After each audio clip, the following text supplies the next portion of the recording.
Welcome back to the Cannabis Podcast, and here's an article that takes us right into election year 2024. Majority of U.S. likely voters back legalizing marijuana in all 50 states, a new poll from the GOP research firm shows. This is interesting because usually it's polls from Democratic strategists or left-leaning groups. Majority of American likely voters, including most Republicans under the age of 55, support legalizing marijuana in all 50 states, according to a new poll from a prominent GOP firm. The survey from the Tarrance Group found that 57% of respondents favor nationwide cannabis legalization, including 35% who said they, quote, strongly support the policy change. That's slightly lower than other recent polls on national legalization, but that likely reflects the somewhat misleading language of the question put before voters, which suggested that federal-level reform would legalize it in all 50 states. Even though most proposals would have actually been floated in Congress would let individual states decide cannabis policies for themselves while ending the federal policy of criminalization. So usually they ask about decriminalization, not legalization, and most people don't know the difference unless you actually are in the industry or following this. In any case, that framing also makes the overall majority support all the more notable. The survey found that nearly half of Republicans, 48%, back that proposal, but a stronger majority of GOP likely voters under the age of 55, 55%, said they favored the ambitious policy change. So you're seeing a noticeable gap between generations, and that's just got to do with brainwashing and propaganda that they were fed when they were younger, and it's hard to get an idea out of your head once it's in there. Democrats were generally the most supportive of the reform, with 67% of voters in the party saying they back broad legalization. 74% of Democrats under 55 said the same. Among independents, 56% of likely voters approve of nationwide legalization, while 63% of independents under 55 favor the reform. You know, it's very interesting when anybody, whether it's GOP, independent, or liberal, doesn't favor at least decriminalization, meaning let the states decide. I'll never understand that if you claim to be for freedom of choice of anything when it's a plant. If you can explain that to me, let me know in the comments, and I'm happy to listen. The results indicate that a generational shift on cannabis is well underway, and a bipartisan majority is rapidly emerging in favor of federal legalization, said Josh Glastetter, a spokesperson for the U.S. Cannabis Council. Younger voters will be highly sought after in this year's election, and they strongly support legalization.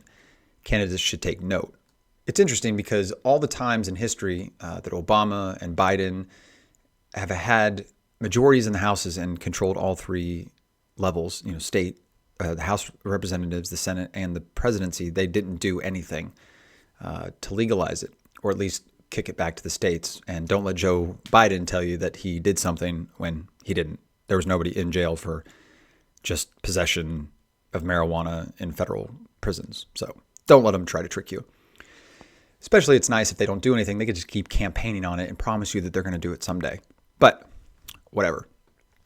Overall, 67% of likely voters, 18 to 44, say they favor a nationwide legalization model compared to 57% of people 45 to 64 and 47% of those 65 and older. Supporters of the incumbent president, Joe Biden, also strongly support the reform at 68%, while 48% of GOP frontrunner Donald Trump's backers say the same. 50% of undecided voters also support the policy change. So at least half the country wants legalization. And if you're part of the 48% of Donald Trump supporters that support it, thank you. But the other 52, how can you claim to be for any sort of freedom if you don't want this? It doesn't make any sense.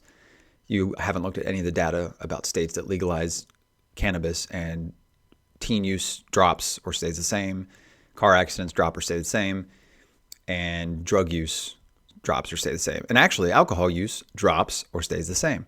But I digress. The survey also found that 55% of people who the pollster defined as double haters, who hold negative views of both Biden and Trump, are in favor of legalizing cannabis across the board. Call me one of those double haters.